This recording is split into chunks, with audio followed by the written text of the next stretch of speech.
Good God morning, people of God. You have tuned into the Solutions. I am one of your hosts, Minister Corey Wright, with my co-host, April the Agent. Say hey. And my special guest, Dr. Coach Tony Brandt. Hey, good morning, everybody. Good morning. And people of God, as always, we know what the problems are. We know we need to solve them. With our on this platform is Solutions, dedicated acts of action that bring about true change, not just talked about change, and no excuses. Excuses are man's tools of incompetence that build bridges nowhere and monuments of nothing. Broadcasting live from IntellectualRadio.com, our heart radio station. I am excited to be here this morning with Coach Dr. Tony Brandt. Today we're talking about people who may have grown up or who have grown up or have been placed in group homes. And we want people to know that you can be in a group home but also go to a successful home. And we got Dr. Tony Brandt here, Coach Tony Brandt, to tell you his story on somebody that's been in the system and know and what it is about, what happened, and more importantly, how to succeed from that system. And you know, as a Solutions show, we always want to have somebody that's been there on in where we talking about, because there is nothing more greater than somebody's doing that. So the owner put on the fried chicken light, so make sure we shine because we dark. And we let Tony Brandt introduce himself and give us a little word. How you doing? My name is Coach Tony Brandt. First of all, thank you, Minister Corey Wright, for having me back. And I'm sitting here with the infamous lady to my left here, probably on your screen is to my right, and of course the engineer Earl. And first of all, before I get started, I want to pay homage to my brothers and sisters still standing to watch, since I am a veteran. So I'm wearing Admiral Zimwald's it's a hat from, believe it or not, Captain Kirk. Was the first captain of the ship, but his name was really Captain Kirk. And Lieutenant Jesse Packard, thank you for sending me this hat some months ago. So I'm here to try to eliminate some of the stigmas that's put on people that's been in emergency placement in situations where they're adopted or they're in a group home. I was placed in ward of the state twice. My mom got sick. She couldn't take care of us. I was probably about 6.5 or 7. And then spent a couple of years in the system, upstate New York. And then my freshman year, going to DeWitt Clinton High School in the Bronx. My mom got sick again, and each time she was in the hospital for over a year. And then, of course, some years later, my mother died like March 24th, 1984. So my memories of my mom is always being sick. A million reasons why people probably are put in the placement. A lot of them is people think is negative. They're so far from the truth. Yes, there is some negative reasons why people are probably put in the placement due to not being taken care in a home, neglect, or just took, the state just took them from their parents, or their parents just gave them up for adoption. And it was funny because before we came on the show here, or became live, I was just going over a quick little list. I always do my homework before I come on the show. You would not believe certain individuals who's been put in foster homes or up for adoption or just in emergency care for a little while because of their family situation. Eddie Murphy, Steve Jobs, Cher, Willie Nelson, NFL ball players, tight end for the, used to be with the Saints, but he's with Seattle now, Jimmy Graham, and Steve Jobs, who died, I think, a year or so ago. Mm-hmm. If you got an Apple phone, iPad, or anything like this, he was one of the richest people in the world. So the stigma of people being in placement is just so far from the truth. You never know. If you are a foster parent right now, you may have the next president of the United States in your home. So it's just crazy when people find out that that a certain individual is in a home, and it's an embarrassment to some. It's never an embarrassment to me, because it is what it is, and life is life, and the truth is the truth, so I can't change it. But like you're saying, there's a lot of good things come from people that's been in placement. Again, it's not a negative stigma. So that's basically all I got to say. So I'm ready to fill some questions here. Well, my first question is that from the recollection, tell us about that day that you were taken from your mom. Well, I wasn't taken. My mom got sick, and we ended up going to the hospital. And she was they took her to the emergency room, and then they admitted her. Me, my sister, my brother, and it's 3 years between us all, so I'm the middle child. We were sitting in a waiting room, and you got to figure almost 24, almost 30 hours. We just sat there. We didn't know what to do. And I think some nurse said, hey, I think that's the kids, that lady we just admitted. Well, lo and behold, they must have made a phone call. The next thing me and my sister and my brother looked up, there was 2 police ladies and a social worker. They took me and my brother to a place in Lower Manhattan.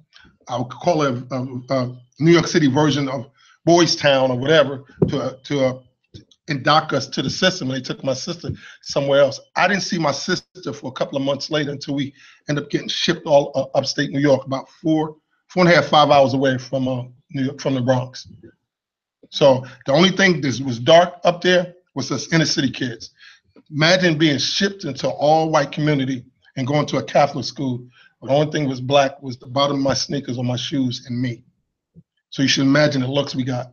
So it was eye-opening, but it wasn't nothing to cry about, because it was what it was, and it is what it is. So. You have a question? Yeah, I was gonna say, like, if you can remember some of the things that went through your mind during that transition when the police came in and took you and your siblings to a different place. It was come on to the mic. Yeah, it was I don't want to say shocking. I was numb, but I knew what was going on. I was numb. It was just that I didn't say, God, why are you forsaking me? I didn't say none of that. It was just, I'm one of these guys. I live in the moment, and the moment was, okay, we don't know what's going on with my mom. They admitted it, but they telling us we have to follow this lady and these 2 cops. Yeah, I remember the first time I went in placement, I was like 7. And were you the oldest? No, I'm the middle child. You're the sister. middle, okay. Yeah. My Kim, my brother Larry. Okay. So I'm the middle child. So I didn't sleep, because imagine getting out of a police car, they taking you somewhere, they buzz you in, these people giving you bedding and stuff like that, and then they kind of put you in a room with other kids, and there's a bunch of beds. It's like an open bay type situation. You know what I'm saying? It wasn't room set up. It was like open bay. So I'm like, what the? And I had my brother had me. You know, I'm the fighter out of the 2. So I was protecting my brother, but it was just crazy. Yeah. And they really don't. I think we was there for a week or so before they even gave me an update on my mom. And we didn't know where our sister was, but they was telling wherever she was at that your brother is all right. Then they was telling us she was all right. But I didn't physically see my sister for a couple of months until the next minute I get in a van, and 4.5 hours later, I come to this place called St. Cabrini Home, upstate New York. And then we came through the gate, and they took us in, and there was my sister. She was already there. Wow. Now, was there a mental stress like, my mom is going to come and get me eventually? You always thought that, but I knew I'm one of these people. I'm older than my years. People always said I had an old soul. I knew that for them to take us from that place we was at to a couple of months later to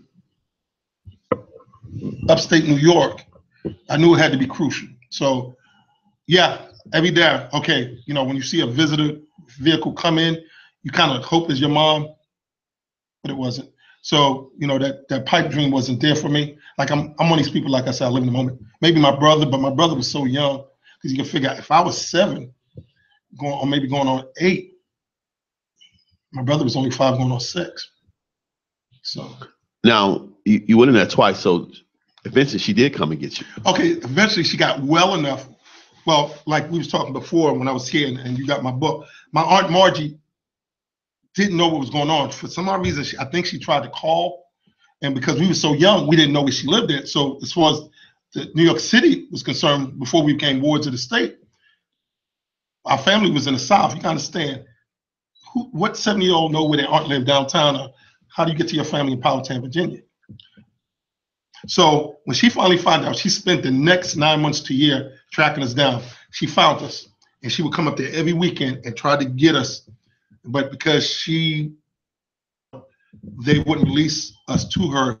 And when my mother got well enough, my Aunt Margie was the bridge between the system and us. And yes, then we went back to our mother. Else.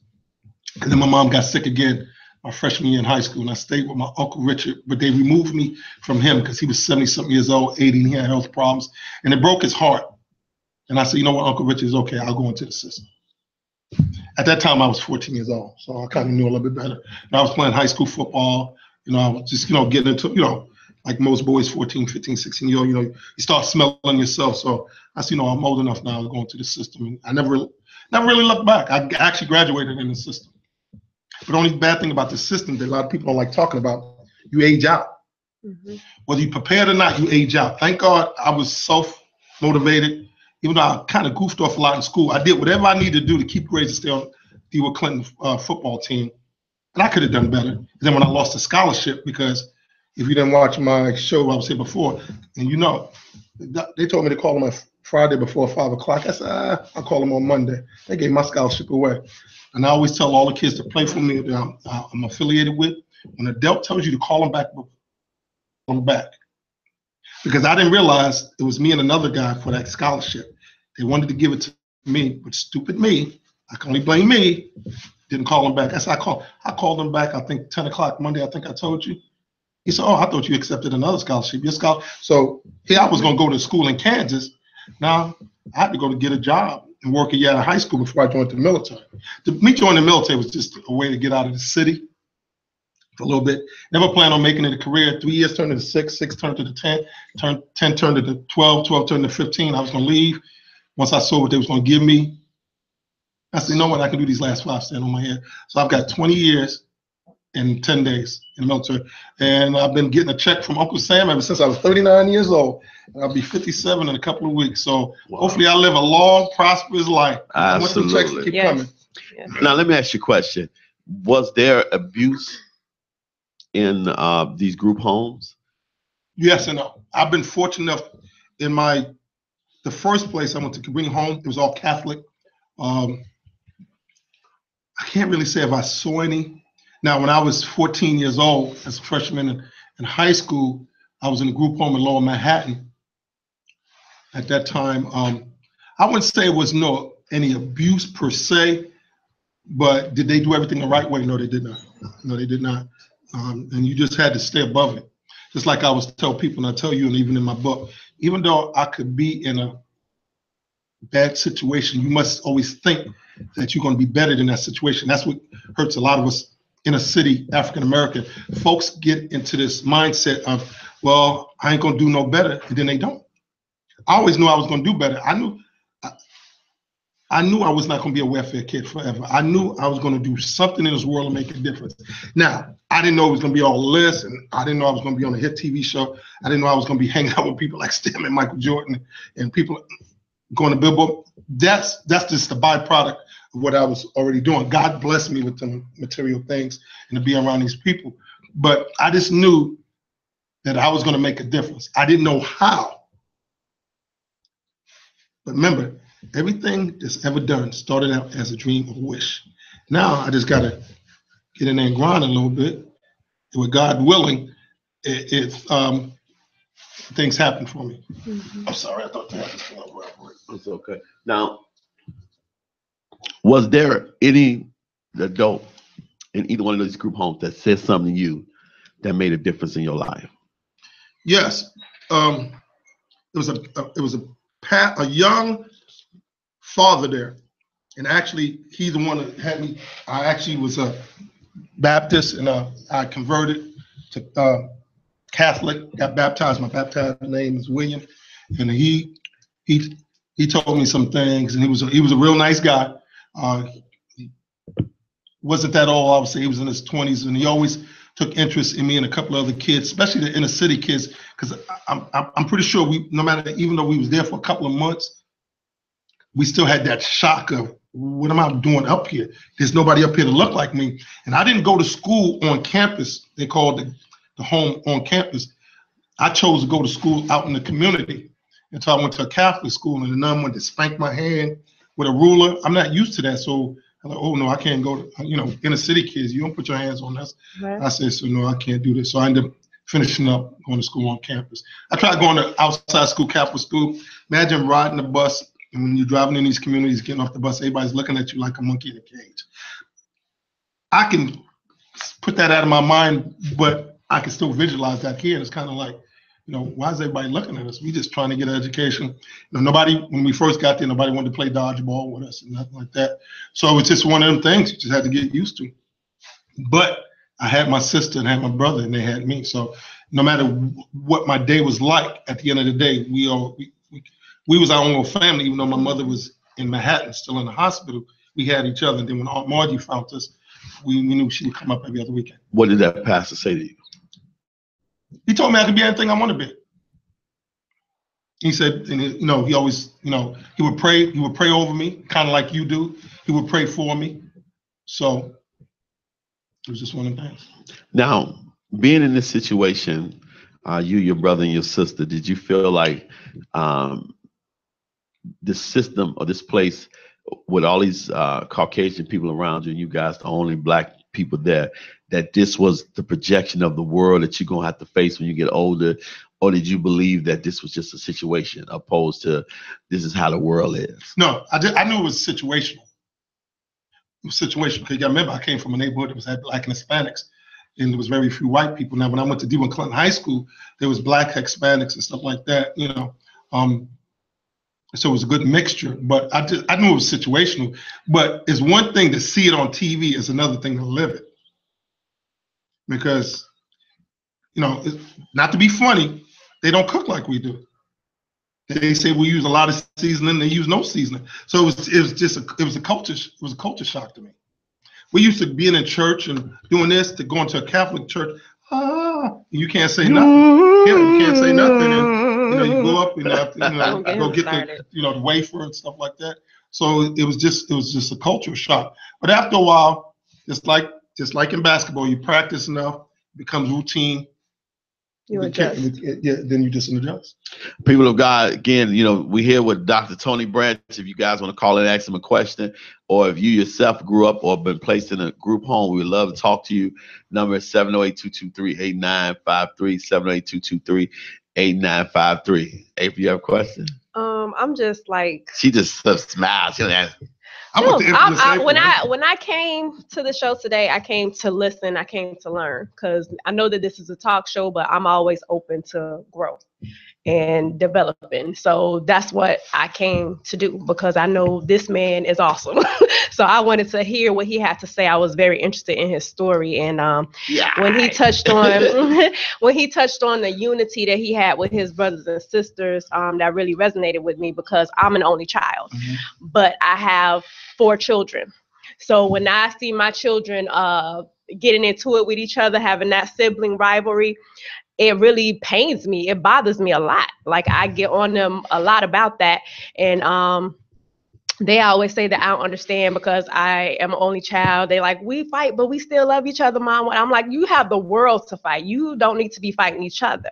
So that's what I liked when he talked about how him and his sister and his brother knew that they only had each other, which is what I teach my kids. You only have each other. You have no business fighting each other when all these people in this world and on these streets want to fight you and don't care about you. So you have to keep that. You have to stay together, because Mama not always going to be here. So, it's a joy to connect you two, because Tony Branch is such a great guy who really helps people. And I know that he'll help you. You guys connected. Yeah, she got a story. She's got an amazing story. She got a story that I really want to hear. And I'm like, every person I want to connect her with, because when I met her at an event of another person. I said, you know what? This is my co-host. She is great. She is amazing talking. And, she left for Florida, but she finally came back. So, oh, my goodness. So I appreciate it. My question I want to ask you is, who was the glue between your sister and your brothers in these places? Who was the one that kept you three grounded? Who's the one that's, let me step up and say, okay, when one of your siblings or somebody start feeling, I don't know if we gonna make it, I can't do this no more. Who's the one that always said, hey, listen, we gonna get through this. We gonna make it. I just think it was something that was installed in us. But if I had to put a name on it, in the first situation, the first time, because the second time my sister was already in college going to nursing school, it was my sister Kim. She was the essence of my mother. I always tell people talk about I want to be like Mike, and I've been around Michael Jordan, and I talked to him about some things, and people want to be like something, someone else. I think it's an African proverb that's out there, and I think it's a quote that's out there. If we raise women, because they're the only ones that can give life. We can't. They can give life. So we make sure she's educated, we educated. Society tells you the man is the man of the household. He's the head of the household. I beg to differ.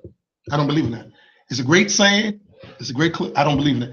I think the head of the household looks like her, looks like April. This is why. She go to work. She can have a bad day. Me and you go to work. We can have a bad day.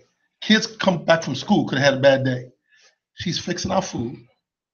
She's doing our laundry. She's helping the kids with their homework. Because this ain't us guys. Let's keep it 100. It's the mothers.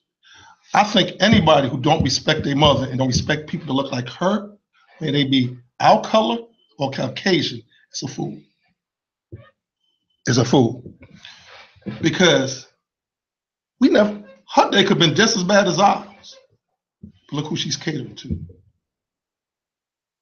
You, I, and the kids. So my sister stepped up and became the mother. Now you gotta understand, if I'm 7 or 8, my sister's 3 years older than me. So when I'm 9, she's 12. She's a kid, a child herself. One thing my mother always taught us, she taught us how to cook and clean early. We didn't have a lot.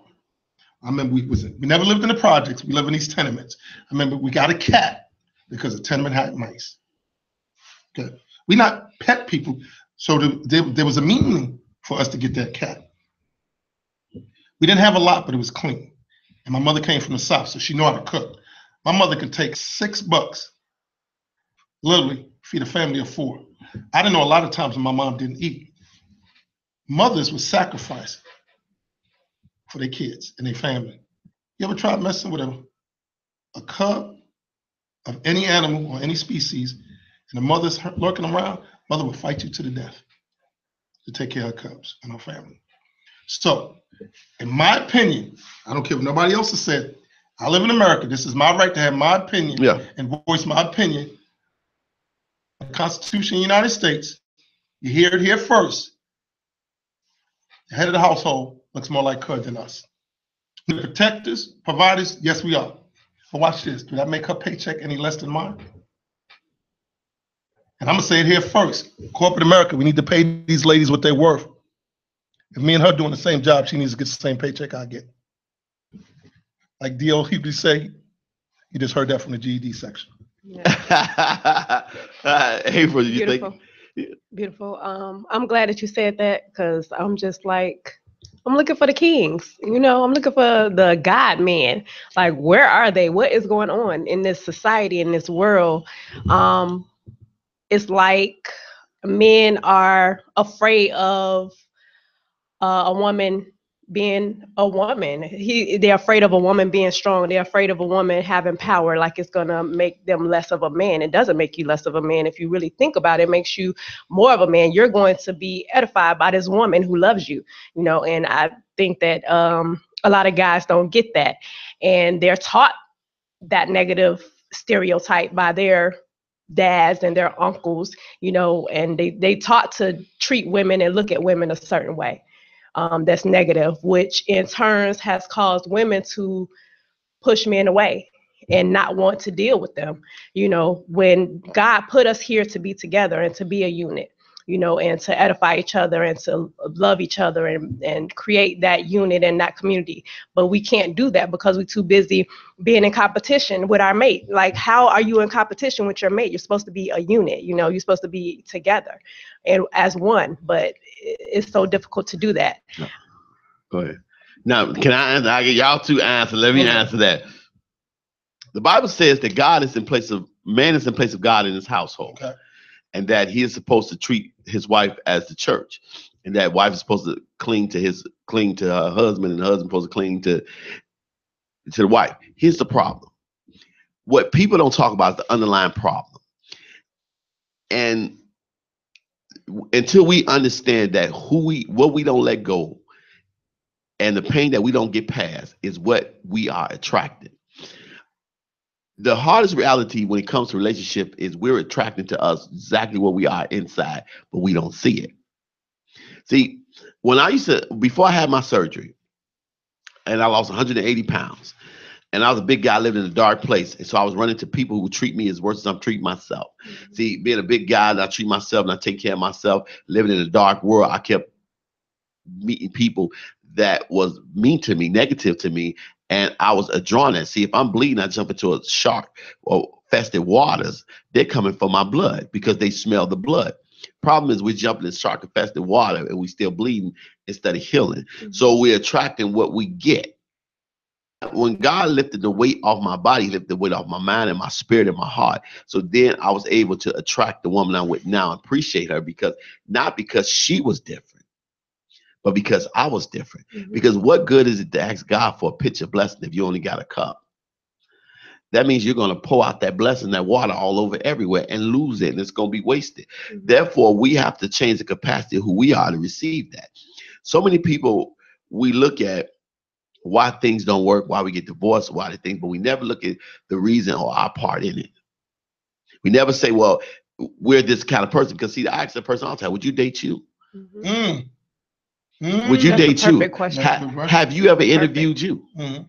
Have you ever sat down and looked at your qualifications? Mm-hmm. See, we always look what we receive, but we don't look what we serve. Mm-hmm. When Jesus came, he came in a manger. He came to serve. He already God. He already a deity. He already great. He came to serve. He came to serve for mankind. So we never understand it to the point. I told my mate that nobody ever make you work harder than me make you happy. Because the real relationship and the real job starts when you say I do, or when you say, okay, I want to be in a relationship with you. But what am I giving you? What am I saying to you? What am I learning from my past? See, we think because we went through hardship that we're experts in life. No, it doesn't mean that God brought us through it because we still learn. Because the devil keeps our mind locked in confusion. And a lot of times the cells we sitting in, we hold the keys right here. We hold the keys in our hands. Say, you know what? I don't know why the person never unlocked me. I don't know why I can't find. There were some fine people that's single for a reason. Mm-hmm. Why I can't find nobody? Because you won't change you. No, they sabotage. To piggyback what she was saying and also to reinforce what you said, Minister, is, and it's funny, I was about to ask you, was you at my seminar in Virginia Beach? Because I was asked to talk to a bunch of women. She about awesome. This. Yeah, so you right on the right track. Matter of fact, I might have to have you join me in Virginia Beach if they ask me to come down there again. Okay, most people sabotage their own relationship. They their own worst enemy. Like you said, would you date you? Okay, I must tell people I'm a real coach. I'm not a life coach. Because to me, to be a real life coach, you got to have your stuff together. And sometimes I don't have my stuff together. Because people to motivate people, we like to be motivated too. Just like you pray over me, you like people to pray over you too. And like you saying, I think a lot of times these girls get caught up in the cute guys with the fast money. Watch this. If you sleep all day, you hang out all night, you got all this fancy stuff, you got a pocket full of money, but you don't know what FICA is, or you don't fill out a tax return, you're doing something illegal. All money ain't good money. Fast money is going to get you two places. I never met a drug dealer or someone doing crime, you get a 401k. You're going to be put in the grave, or they're going to say 15 to life. So sometimes these women, they attract the wrong type people. But then again, like you say, look what you attracting. Look how you dress. You are the average of your five closest friends.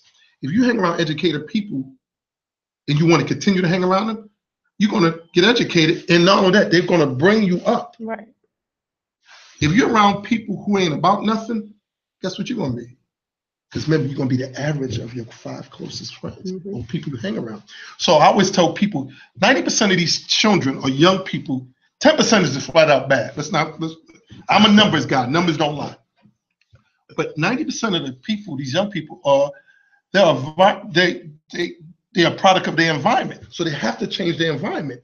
If you hanging around drug dealers and that's all you got in your neighborhood, you or your mother or someone has to say enough and move. Now, I understand everybody can't move because it costs money. They may be on Section 8, and there ain't no Section 8 over here in the side. So what are we going to do to keep this person occupied so the streets won't get them? I'm a sports guy. My mom wasn't into sports, but I kept myself busy.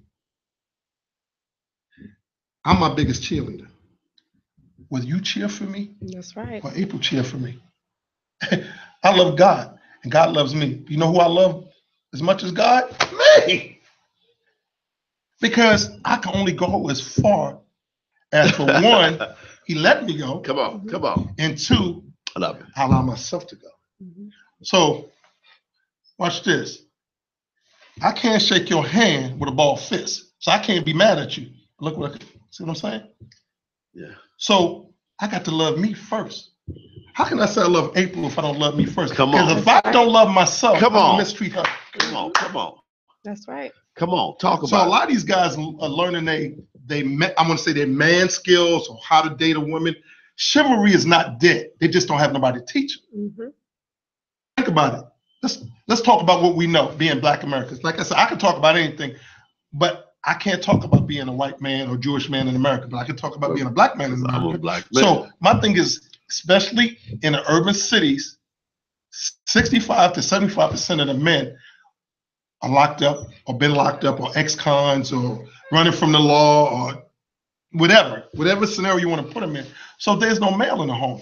What brought tears to my eyes is when my former ball players from inner city Gary were telling me, you like a dad to me, and I know their dad was alive. A couple of times I sat next to their dad. He'd go down there and hug her and then go off. Now, it's not my business why mommy and daddy's no longer together, but when I start getting letters, when my girls start graduating, I cried like a baby. Because for one, my dad wasn't around. My dad wasn't around because, well, you know why. He died trying to get to the hospital that comes to my birth. So that's the reason I don't celebrate my birthday. Because he died in the same hospital. I'm on the 6th floor in the morgue downstairs, same hospital. Wow. Crazy. All right. So with that said, we have to grab these young fellas and show them some love. And it's okay to cry. Some people say, well, you know, that's a sign of weakness. Well, I got news for you. I'm 250-something pounds, 6 foot, grew up in the Bronx. I played physical sports. I did 20 years in the military, and I've trained in 29 arms with special forces. You can call me soft if you want to. If you try me, I may become your karma. But with that said, my thing is this, but I choose to live life positively than negatively. Because my thing is this, I'm no fool. I can leave this earth, or God can take me today, tomorrow, right now, right here, while we on your show. And I've lived through minor heart attacks and almost had another one. So when I tell people there's no happier Black man you ever gonna meet but me, I'm not saying that because it's something nice to say. Because it is. People tell me, you know what, you too happy. Thank you. Walking around being sad? God. What's the alternative? Come on. I like being happy. I like you being happy. I like her being happy. Actually, when she pulled up, because she don't know, I watch your show. I said, oh, man, that's your co-host. Man, she's super happy. Yeah, because anytime before I met you, and this is the first time I met Lady April, by the way, I watched her on these shows. I'm like, man, this girl got a lot of personality. Thank you. Yeah. That's what I was trying to tell her from day one. Yeah, a lot of personality. And to me, that attracts other people. I mean, this is a happy young lady. And she giving you the business sometimes, but the point is out of love. Out of love. And that's what I wanted. I told her when I first said, well, you the show, she said, well, so we'd be on one accord. I'm like, no, we don't need to be. I want you to be opposite. I want you to think different because that would make it interesting. But when I met her, I'm like, you it? She's just so nice. Like, hey, how you know? I'm like, you it. You it. Sometimes, like you're saying, you don't know what, like they say, I don't know what it is, but you it. So whatever it is, don't change for nobody. I don't care if Denzel was single, he walked through that door and he wanted you to change. Bye-bye. Hi, say. Call Tyrone. Bye, Tyrone. Like we say, bye, Felicia today. Bye, Felicia. You don't change for nobody. Whatever works for Lady April works for Lady April. You can't be Beyonce. Right. You can't be Janet. You can't be them people. And I'll tell people, don't want to be. Because that takes away from your authenticity. Yes. What makes you special? You are the special sauce in your special sauce. I can find somebody act like you, maybe even look like you. But guess what? They won't be you. So what are they? They're a copy of you. The original is always the best. You know, I love that, and you know, just to go think about when it comes to people and relationships and things. Even our inner city, we have. That's why my book and my CD and everything is I check yourself. It's your turn, because see, if we don't renew people's mind, they can be just like the children of Israel. They can go watch God part the Red Sea, take them through this great miracle, show miracles every day, and they still miss the promised land. If you think about this, that the first generation that went across the Red Sea didn't make it. Only Jacob and Caleb. I mean, only Joshua and Caleb made it. And the rest of them died out in the wilderness. They took a 21-day trip and turned it into a 40-year stalemate, because they, even though they was across the sea, out of bondage, their mind was still in bondage. Yes. And see, that's the problem. We're making people pay for what we haven't let go. Really change our life and get something different. Look at all the things around us. There's a point in my new book I got coming up, Know the Real You. I say in one of the chapters, the person you're the most critical of, the most, when you put down, the most you talk about is the one you haven't forgiven. And that's the person that's going to be attracted. That's the person you're going to continue on the track. But if you build somebody up and talk about how good they are and what God has done, and you got freedom and peace, you're going to attract somebody with freedom and peace. They say birds of a feather flock together, but you got to be the same feather to flock. Right. See, a lot of times we don't get that, because see, an eagle will never flock with a pigeon. That's right. And you can't offer somebody something that you're not. Right. I can't want you. See, I can't say, April, talk, and about it can't talk. And I get up here every other word. I can't say, Coach Tony, I need you to come and do a 2-hour show with me if I only got 20 minutes worth of stuff prepared. Right. See, it don't work. See, I got to give you exactly what you know what, man, you bond so much, because we got the same energy. We got the same growth. Why we bond so much? We got the same energy, same go get it. No matter what happens, I'm going to still push. April here all the time. She accepted, even if it's not where she want to be financially or where she want to be, she's here. And thankful for the opportunity, bringing peppermints and everything. I love her for that. You know, do you know how many people that I asked? I first asked her, but she went to Florida. How many people I asked to be on my show, to be my co-host, and wouldn't, and BS wouldn't do it. But she right away said, I'm back and I'll do it, and been here. Even when it ain't feasible, she's still here. See, that's a renewed mind. And see, you attract the same thing, because you already attracted her spirit, and you just met her today. Yeah, but she said something very important. And I said something, and me and you talked about it, because I send you quotes, whether it's something I read or my personal ones is coming out in my upcoming book. It's actually going to be a joint book, by the way, with another young lady, by the fact. Not afraid to learn something new every day. I purposely make sure when I get up in the morning, I read something that's going to enlighten me or up my spirit. You got to up the game. This is like playing poker. I match your $200 and I up you. So watch this. We bet on everything else. Why we don't bet on ourselves? Wait a minute. Wait for it. See what I'm saying? We're bet on horses. We'll put money on a lotto when it's up a couple of $1 million. Come on, but now. we don't put. Wow. Guess what? Right here. Right here. You are our greatest asset. A car would depreciate. You may get older in age, but you'll never depreciate. You only get better and better. Remember, we always told you, me and you, and I love your little catch-all. Stagnation is a bridge to nowhere. So if you don't grow, like she said, and you're saying stagnation is a bridge to nowhere, what I got left? Well, guess what? I might as well bet on me, because there's nothing else left. So that's why I was able to. I traveled around the world. I lived in Japan. I do what I do. And because I got to give a shout out to my guy James Malachek. See you this December, my brother. Once you change your mindset, the same things you look at, you don't see them the same anymore. Where you see that glass half empty, now you see it half full. It's the same glass and the same liquid in it. It's just how you see it, how you view it, and then how you digest it. Now, how you digest it is up here, and then how you regurgitate it. and give it back. I love your analogies. Now, tomorrow, you help me out with this. Tomorrow, Okay.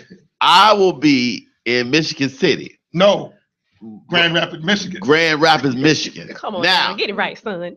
Why would Minister Corey Wright be in Grand Rapids, Michigan? Tony Branch, can you answer that? Come on. Well, first of all, I thank you. I'd like to thank you, and I was talking about you with the organizer actually last night. First of all, I'd like to thank you for supporting me and just showing me love, man, because we don't know each other that long, but we really clicked, man. And I actually, man, getting a honorary doctorate degree for my life work and just people honoring my life, you know, it's kind of funny because Dr. Tony Branch or Anthony, but it's just kind of like, but the people that told me, well, you're going to be another black kid to go to jail. You ain't going to amount to much. Okay. Okay. So I guess I did something right. Yes. Can I get it? God is good. Right, yeah. From a group home to doctorate for life work. And you know, you could coach a little bit. Yeah, I can coach a little bit. I mean, took some girls to national. Right. It did okay. Girls, you won about what? I think about 30 games. I won 600. 600? 600. No, wait a minute. 600 games in maybe about 31 years. Yeah.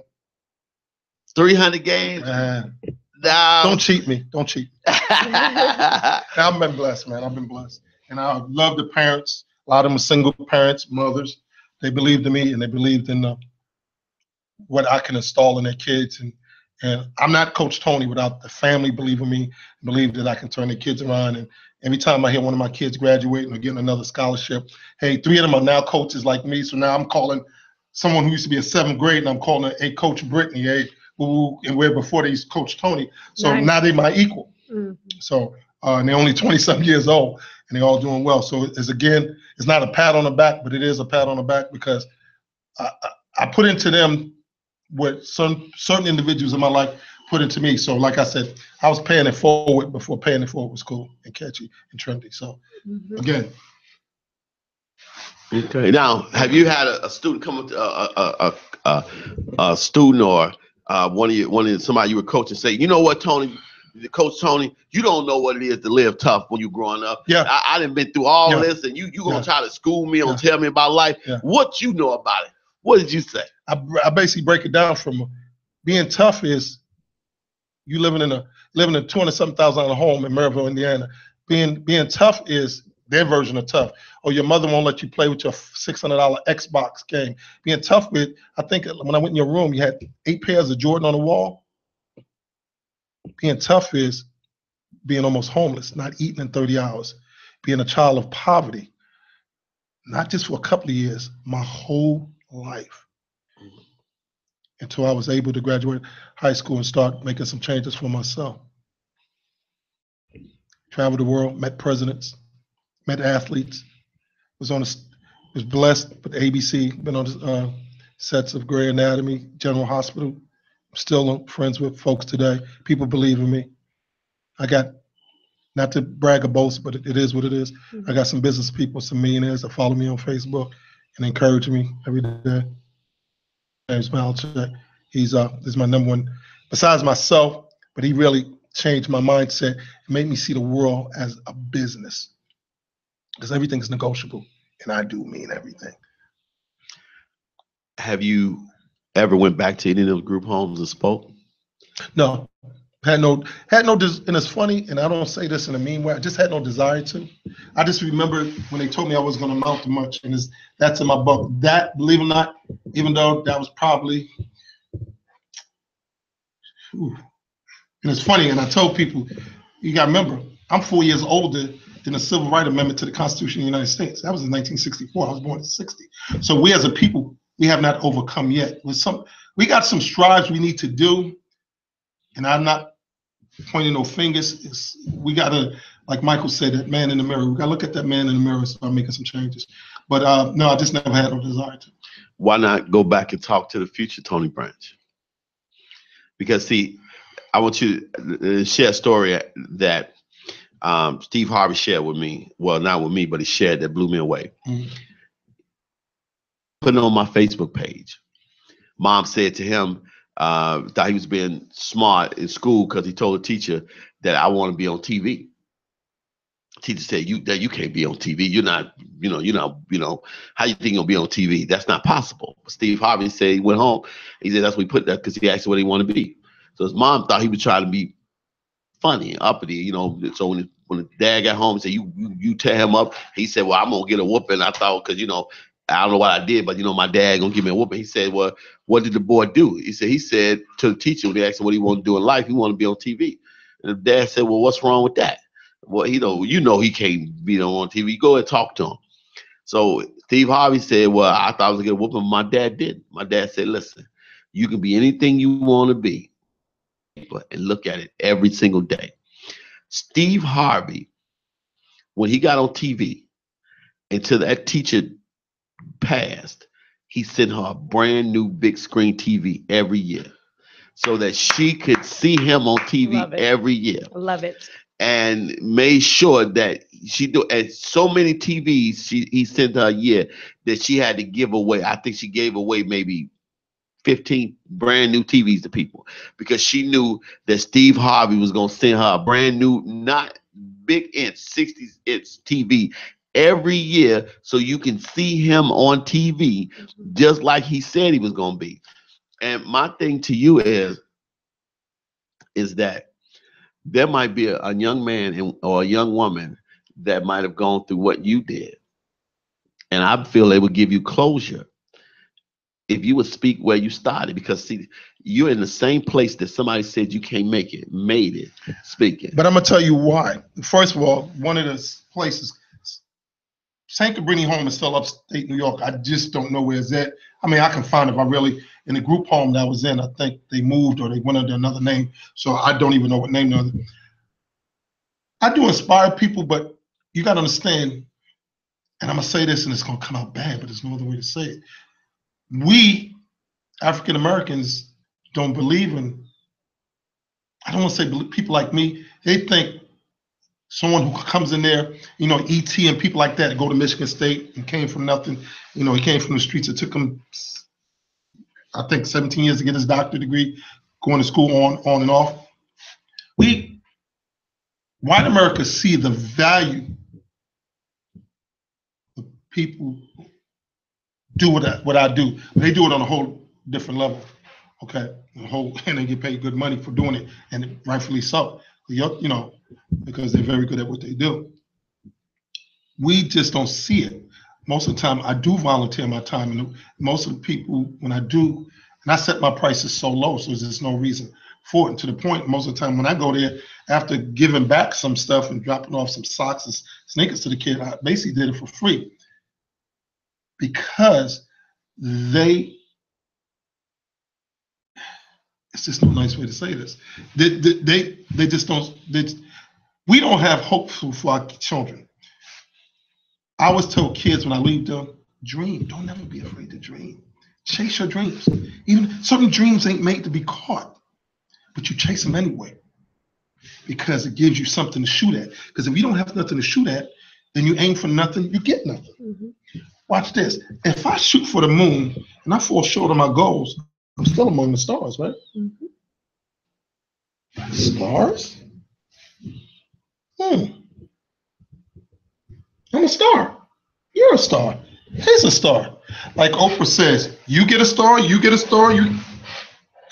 to dream. Sometimes it takes somebody that been there to come there. Because, Maurice Cheeks, let me give you one example. Maurice Cheeks said, Maurice Cheeks, Maurice Cheeks. Yeah. You ever heard? 76ers. Yeah. World champion. Yes, Dr. J. Remember they asked him what was his greatest game he played? I remember that per se. He said when he came back and played a game in the Robert Taylor homes. Okay. Remember, Maurice Cheeks came from the Robert Taylor home. He was playing in that. Yeah. And when he came back, an NBA star playing with the same guys he played with growing up, that was the difference when he said it was the greatest game because, see, now he can play in the same spot as Maurice Cheeks and same Maurice Cheeks growing up. And some of the same cats he knew him and when he played. What I'm saying is that a lot of people may not know Tony Branch, but it might be a child that experienced exactly what you did, in the same place or one of the places you've been in, and to go back and stand, because there is something. Can't wait when God take me to the level He's gonna take me, to go back to my high schools, go back to my grammar schools, go back to places that I went to school at, and stand in the same seat and look at the same crowd that somebody looked at me one day. I had the opportunity to meet Raymond Price, brother. Mhm. He was the speaker for our 8th grade graduation in Park Manor on 7th and Rose. And he looked at me and said, I introduced him. And I was so honored to introduce him, because that was right after Harold Washington died, to introduce him with so much fire. He said, he's already spoke. And one day you're going to speak so great that people are going to know who you are, just because this speech started you right now in front of somebody you deem is great. But I'm going to challenge you, and I'm going to give you a true story. I would love to. The only thing they have to do is reach out to me. But this is a true story. I donated some money in Northwest Indiana to a battered women's shelter. And I wanted to bring some blankets or something. They told me, remember, we live in a totally different society now because of the Privacy Act. They had no more problem taking my check. They had no problem taking my blankets. But they could not let me get past that security door because of the Privacy Act. Because they said, well, you know, remember I told you, it's always a dignity thing. Always leave people with a certain amount of dignity. I said, I'm not here to brag or boast, but y'all need this stuff, right? And they was, oh yeah. They would not let me talk to the ladies. But then again, one or two of the ladies, once I was leaving, I was kind of distraught. And I guess it showed on my face. When I was getting in my car, the person told me, this isn't Gary, Indiana, told me that, hey man, it's nothing against you per se. Some of these women are ducking battered husbands and stuff like that. And it's, you know, chances are you don't know them and stuff like that. It's our policy. That made me feel better, because I'm like, wow, they took my money and my blankets, but they didn't want me, because I got a lot to give. I'm not a rich man, you know that. I struggle with bills like everybody else, and I just sometimes give too much. But that's my New Year's resolution. But I'm still give, just not as much as not as many people. You can't help everybody. Right. People will take from you, but they won't pour back into you. Mm-hmm. So, like you say, is anybody listening? Not to say if you're from a group home or you present in a group home, reach out to Minister Corey or Miss April here. I will come for free. Can't beat that with a stick. Yeah. And I'll probably know me. I'm gonna bring gifts. And I'll speak with them. Yes, I mean, you can't, like you said, knowledge ain't knowledge unless you can share it. Yes.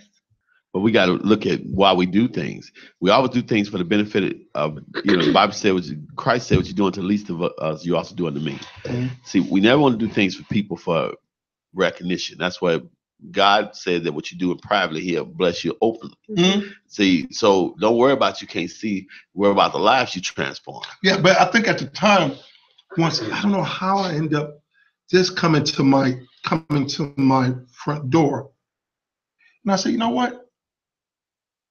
I got an extra $150, and I can go get some blankets. And it was just, I was so geeked up, like, oh man, woo, woo, woo. And then they stopped me at the door and just took my stuff from me and kind of dismissed me like I was a little kid. Have a nice day. What? And can you make another donation? What? Right. But clarity. When God seen I was leaving, he met me at my car and he told me why. And I said, okay, that makes sense. Mm-hmm. That makes sense. These women, now if they would have came out, I could talk to them. And I don't even know if I was there. Because most people that donate, they don't go see people. Sometimes they rather sit in their little holes. They think, well, I gave a check. But you know what's more valuable than a check? Your time. Mm-hmm. Anytime you want to give somebody your time and my time is priceless. I can cut a $150 check to that organization every month. If need be, I just have to move some stuff around. Maybe don't buy no clothes. Maybe don't eat out as much as, if there's a will, there's a way. My mother showed me if she can feed 4 kids off $129 a month. I mean, 3 kids and herself, 4 people in the 70s, late 60s and the 70s, I know how to budget. I'll skip a meal to make sure somebody else can't have. And I always tell people, I became the man that I wish it was there for me. My mother shouldn't have had to struggle that much, but she did. But through all my tragedies, I felt my strength. Mm-hmm. Because you can't sit around and waddle in tears, or they would say spilt milk. The only thing gonna get us out of spilt milk is upset stomach. Let me hit you in your psyche right now. Let me give you a psychological question. Okay. With growing up in a group home, being placed in a group home twice, facing these adversities in life, was there ever a point in your life, in your private time, that you felt, I might fail? I don't have the opportunity to do it. Did you ever in your life think that? It tried creeping in my mind, but I pushes it away, because once it creeps into your mind and you let it stay there, it's just like letting your hater live in your mind rent free. Never let a hater live in your mind rent free. Whatever they tell you, let it go through your hair, put it in your memory bank, and kick it out. Because you believe me, your hater ain't thinking about you, but you go all day thinking about what girlfriend said about you. Why are you letting girlfriend live in your mind rent free? Raise the rent, kick out. So when something would come in my head, I would get it out. Now, deep down, I don't know how I'm gonna make this happen. Somebody like you will call me and say, hey man.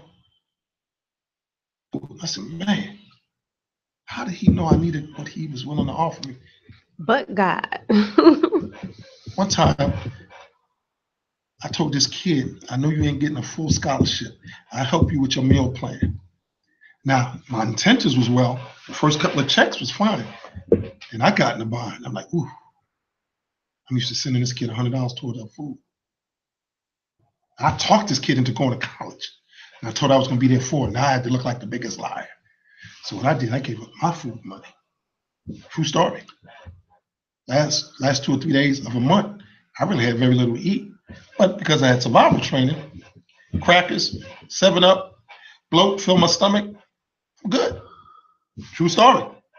Ain't ashamed to say it. True story. But I made sure Boo Boo had that $100. Because if nobody out of us two is not going to eat the last couple of days of the month, let it be me, not her. In the first place, I talked her into going to college. Told her it's a better way. First one in her family to go to college. When she graduated, she cried like a baby. And then I started crying. I'll miss a meal or two to see that day come again.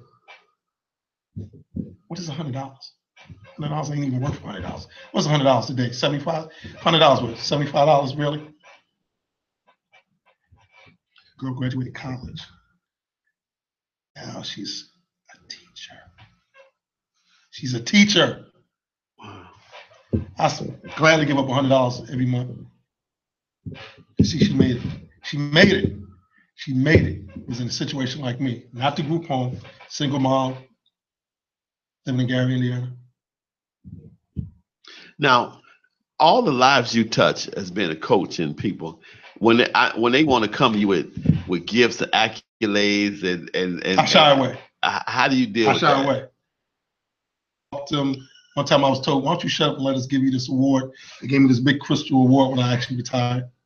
I read it, glanced at it, hurry up, threw it back in the box they gave it to me. And when I got home about a day or so later, and the mother who gave it to me, Mama V, my vice president, I'm not used to accepting things. So you'll see tomorrow, I'm gonna be probably nervous when I know my name on the program is coming up. But I'll get caught in the moment. I'll thank the ambassador and the people who bestowed this award on me. And then I'll look at it and I'll put it to the side. And I'm on to the next one, like I told you before. I got too many things to do to worry about what I've done. One day I'll sit back and maybe put it on the wall and look at it like, ooh, autograph picture with me and Michael Jordan. Ooh, me and picture with Stedman. Ooh, ambassadorship, not the honorary doctor degree. I don't even have my military medals in a box. I didn't put a flag and I love me box. That's in a box in the garage. I ain't got time for that. I got too many things to do. When you sit around waiting to retire and die, that's what you do. I got too much stuff to do. I worry about when I sit around, because a lot of people sit around and I always like messing with Brian McKnight. They sit around, oh, I wish I could have did this. Coulda, shoulda, woulda. I ain't got time for that. Now, have you ever, you have kids? Yes. I adopted some. I have no biological kids. Okay. I adopted kids, but my friend told me you got 162 kids. I'm like, what? And then I realized, okay, I hope the 162 kids get to school. So if you want to look at it that way, yeah, I got a bunch of kids. Now, how many kids you adopt? Two. You adopt 2 kids. Was a bonding process was the fact that they were adopted, but you yourself been in the system. So were you able to understand them more? They was real small. One was barely 1 year old, and the other one was 11 months. So I'm the only daddy they had. And then when we had to tell them, I had to tell them they wasn't my biological kids. And I think I told you before when me and Dr. Sabrina Davis was here, that when a doctor was saying something about how come you don't know your daughter, something like that, because she wasn't, I adopted them out of home. One was 1, and the other one was going to turn 1. Car seats, the whole 9 yards. The last name was Creekmore, but the only thing they know is that my last name is Branch. No, but then we took them to their real parents' grave. But the doctor forced my hand because I told him, let's not talk about it now. You see my daughter standing right there. So just one of them things. Watch this. What's that saying? If you feed them long enough, they look like you. Get what their last name is, but my daughters do have my last name because I went through a legal adoption. And how was that conversation when you had to tell them? And then did you tell them that you're in the group home? Well, they know. I didn't tell them that until they was older. And they'll probably see this when they go on Facebook or go to YouTube. And they know because I talked some about it in my transcripts, but I don't know if it made the book. Later in the book, because I wanted to. They just looked at me, Daddy, you're the only daddy we know. They look at me like, whatever. My kids is like, what? No, they took it well. They took it well. Well, then we actually took them to meet their real aunt, and they kind of looked at her. And we showed them a picture of their real mother. They kind of looked at her. There's nothing there. Just like when I see pictures of my father, I know he's my father, but there's nothing there. Because I never met him, he never met me. Just was nothing there. I'm the only dad they know. I call my daughters right now. They're like, Daddy, what you want? Oh, nothing. Just want to see how you do. I'm the only dad they know. They were just too young. Well, when was there an emotional, felt like an emotional explosion when you said, I got to have this conversation? Or was it something that you were dreading for years? I got to have this conversation one day. I wanted to have it with them when they was older, not when they was 10 and 11. But the doctor, again, forced my hand. My daughters is 27, 28 now. One of them, I'm a grandfather, Adele, Courtney's, and the other one just got married. So, again, I'm the only father. I never dreaded the conversation because it was a good conversation. I took them out of a bad situation because it was actually, we wanted to adopt the youngest one, and we was in the Catholic Family Services. We flipped the page, and we said, wow, that girl looks just like that girl. And I said, wait a minute. Her last name is Creekmore. My last name is Creekmore. I said, are they sisters? The lady sat across from me. Caucasian lady said, yes, they are. I said, oh, no. We're not taking one without the other. I just took my downstairs TV game room. I went in there one weekend, spent some money, put some beds in there. It was Disney World. When they came to the house, they kept running up and down the stairs. I guess they never saw a loft house with a master bedroom. When you open up the French doors, I can look down the living room. I just sat there for like 2 hours watching them run up and down the stairs. Then they finally went in their room. We had Mickey Mouse and things everywhere. And they're like, wow, this is our room. That was the happiest for me. They were like, wow, this is my room. And I actually slept on the floor. I slept on the carpet because I wanted to make sure they felt comfortable. So that was a bonding moment for us. So my youngest daughter, she's 27 years old now. She'll tell you in a minute. She'll come hop on. I'm the baby of the family. Yeah, Jasmine, now get up off me. She just like being a baby. Love it. That's very nice. Now, did you in some kind of ways feel like it was closure to give them what somebody didn't give you one day? Now that I agree with you. Yes, it felt good. Take us to that emotional place. Oh, you think it's gonna be easy, Tony? You know when you come in with how he do. Oh, yeah, you know how I do it. Listen, I told you it's gonna be, I cried. What was me and my wife at the time cried. What was you thinking? Like, man, I just looked at him. It's funny. I just watched him sleep. And I called in the next day. I'm the supervisor in the airframe. I was still in the military. I called my boss. I said, I adopted these girls. He said, yeah. I said, you know what? Tell Master Chief I ain't coming in today. I just sat there. When they woke up, I made them breakfast. We played. And remember, I told you I would fall asleep. They were putting bows in my hair. I wake up like, who painted my fingernails? So I learned, don't fall asleep around them. Beautiful. Yeah, so it was crazy, so but I didn't get mad at them. It was just like, so I always had to look in the mirror and told my wife at the time, please look me over. And one time I watched a Marine wave me through and he just looked at me. Like, what is wrong with this guy? So I go in there, I changed my uniform. Now I'm checking tools and I got my E5 because I'm a supervisor. I got my E5.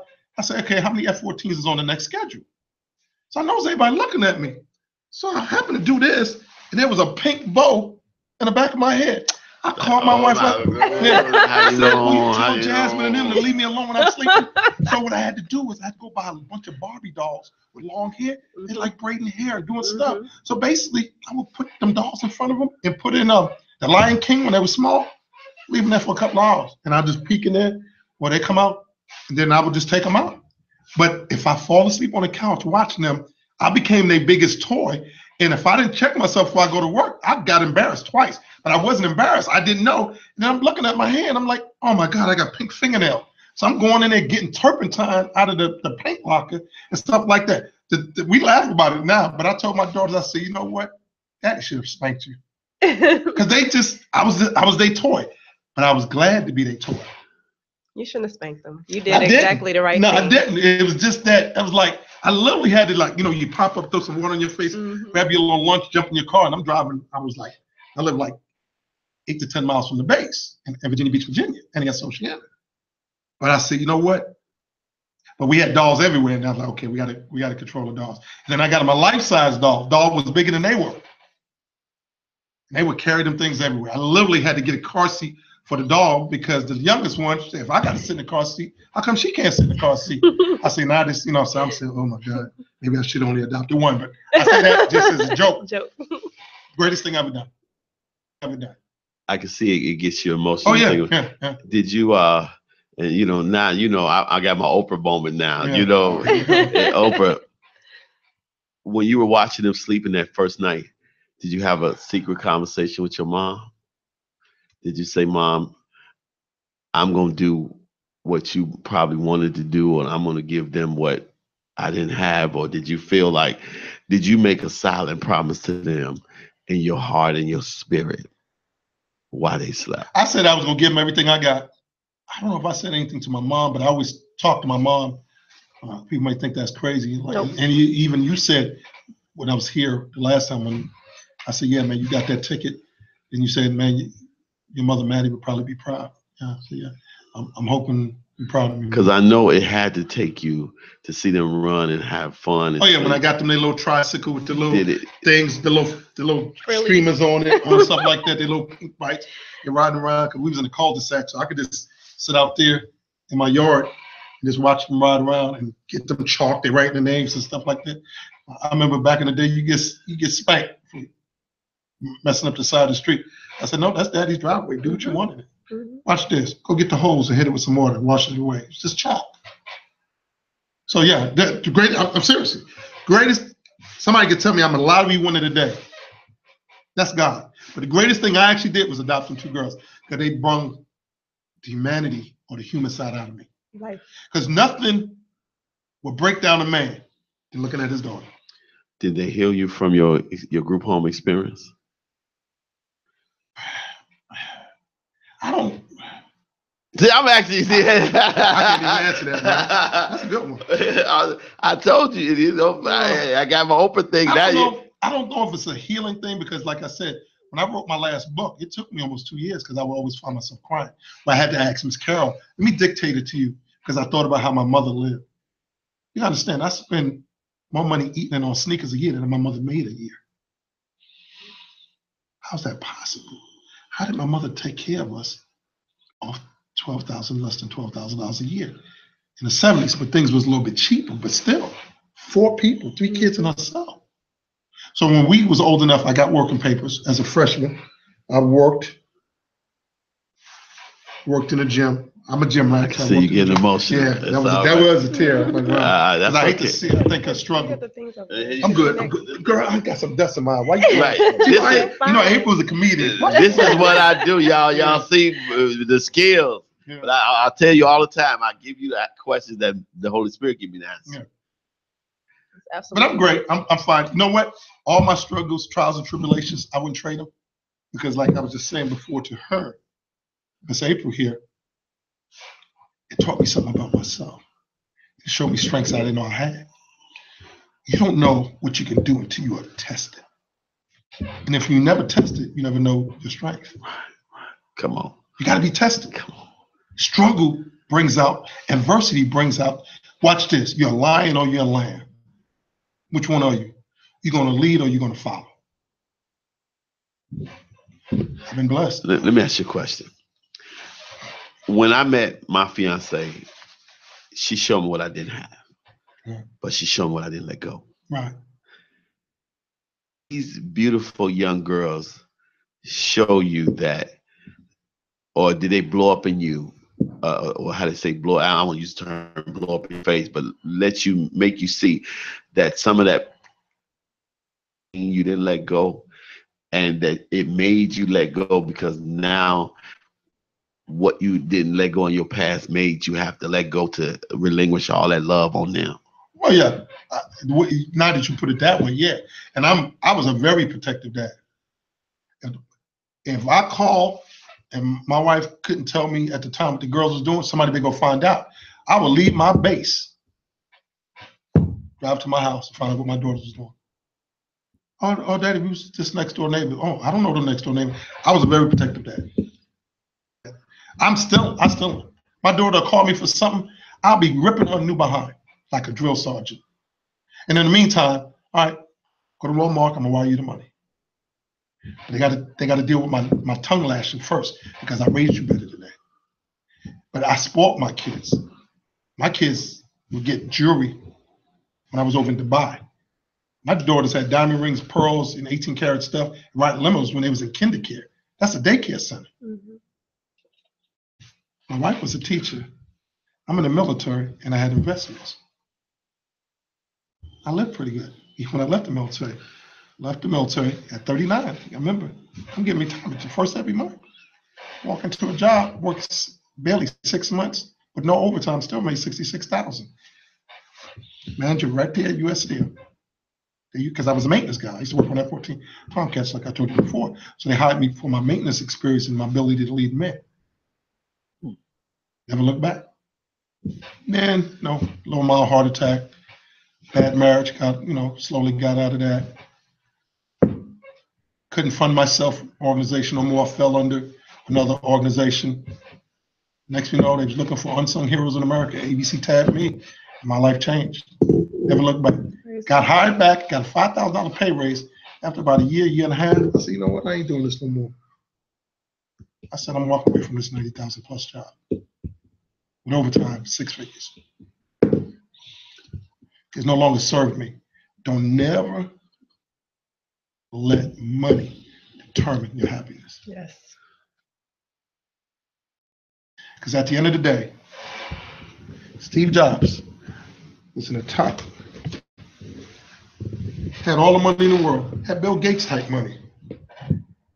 Died last year of cancer. Don't put your life worth in some green piece of paper with some dead presidents on it. It's just a green piece of paper with some dead presidents of it.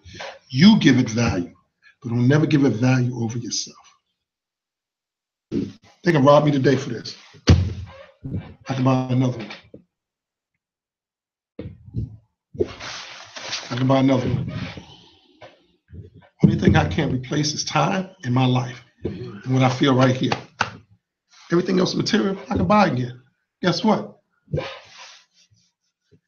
Believe in Coach Tony, get out there and grind, put myself in the right situation. Once people know your heart and see that you're willing to go that extra mile to help you, you would not believe how many people called me and wanted to help me.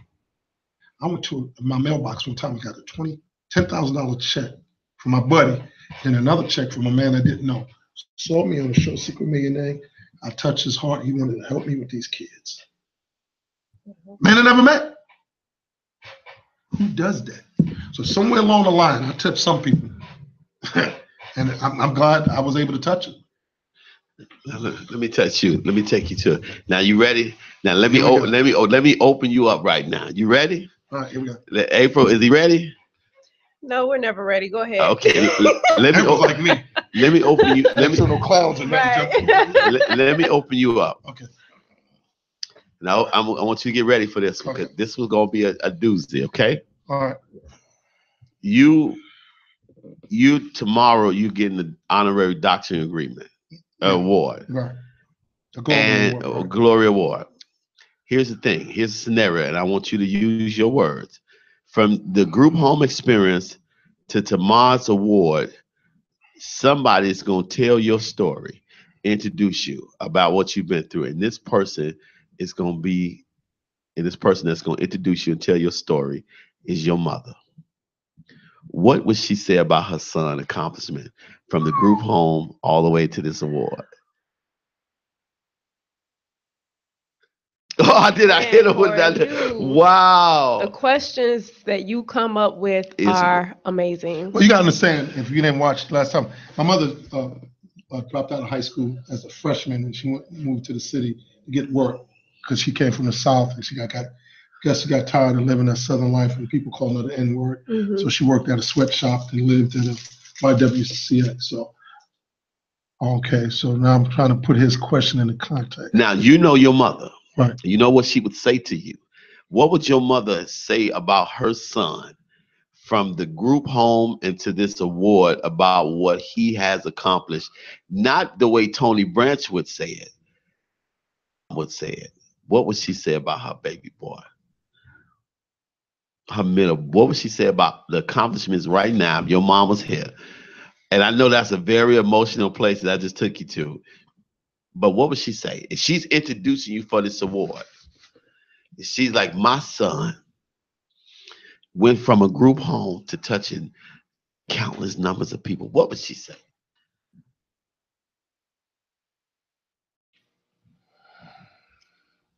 Wow. Well, first of all, she always told me, whatever you do in life, even when I went in the military, she says, remember, you're a branch. Never understood it, especially when I was young.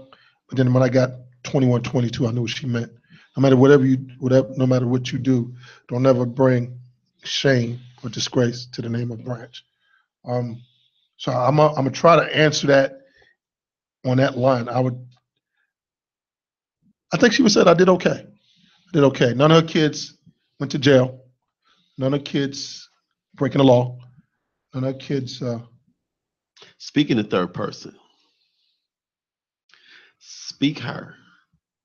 Speak like you're talking to yourself, but you her. She probably would have told me I wish I would have did a few things a little bit differently.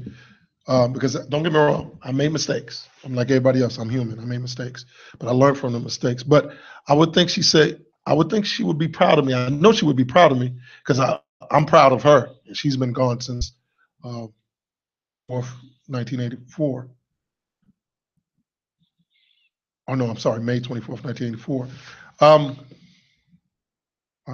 Because you never know how your parents perceive you, So it's like me trying to get my mom to say. I know she would be proud. Cause you gotta understand, my mom was only like 4'9". She was really small. She would say something like, "I never imagined you would do the things you did." Probably something on that line,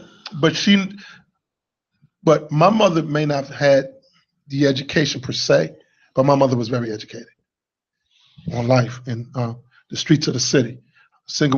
You gotta understand, my mother dropped out of high school and moved to the city and found work in a sweatshop. Think about it, she's a freshman. So give or take, she's 14, 15 years old, and she made it. She struggled, and if you want to call, she did whatever she had to do to take care of family. I remember my mom went to illegal card games. I told you that before, to take care of family. There's no shame in that. Yeah, was it a legal card game? Yeah, it was. Did she ever get in trouble for it? Did they ever bust it? No, it wasn't. I know what my mother did well, because certain things we couldn't afford was, especially I look at the refrigerator, ooh, we got steak. I hate Pop-Tarts, oatmeal, and the only thing I still eat that I ate a lot as a kid was Spam. I just like Spam. Certain things I just don't eat because I ate it. I hate Pop-Tarts. I don't eat cold cereal every day because when you just don't have enough bacon and eggs, So I knew when she did well, and I don't fault her for that. Because we all did things we ain't too proud of. And if that's the worst thing I can say or somebody can say about my mother, well, so be it. But she'll be glad that myself, my sister and brother, we self-sufficient. We trying to live the American dream. Sometimes you wonder what the American dream is with, some of these folks we got in politics today. But she would be proud. But I really couldn't tell you what would she say to me because I have no clue. I'm seriously, that's a good question, man. April, you got it because I hit them hard because that's a good question because I can I like talking and you kind of got me shut up on that one. Yeah, you kind of messed him up with that one. He was over here like shaking, like he threw me a curve. Right, and it was slow. Yeah.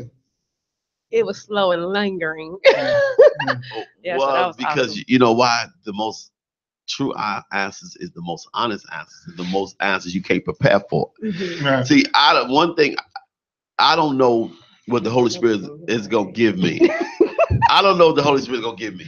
And people that sit in these chairs, because you remember Dr. Sabrina Davis broke down and cried. Yeah. Because whatever Spirit asks me, he's asked me for a reason because somebody needs to hear it. But a lot of times it's therapy for people because a lot of times people don't, can you speak? Because what would your mom say? Because, I don't know your mom, but your mom would be like, hey, you made it, son. You didn't let nothing stop you.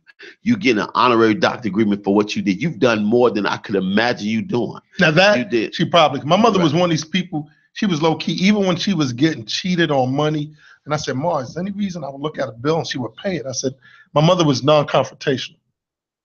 And I think that's why a lot of times, I think people mess with my mom, especially because my mom didn't understand the system. So especially since we was receiving public assistance, she felt, why make waves? Because that cut me off and then I can't take, because you only can go to so many illegal card games and do stuff like that. And she, like most inner city people, every now and then she would play the numbers. I'm not ashamed to say so. She did it. She'll say, give me such and such, these three numbers and combo it. I'm like, what, Mom, what is that? And then every now she would hit, she would go meet the guy in the hallway and give her money. Whatever, Mom getting money on this. So. If she can give you your award tomorrow, what would you say to her? Thank you.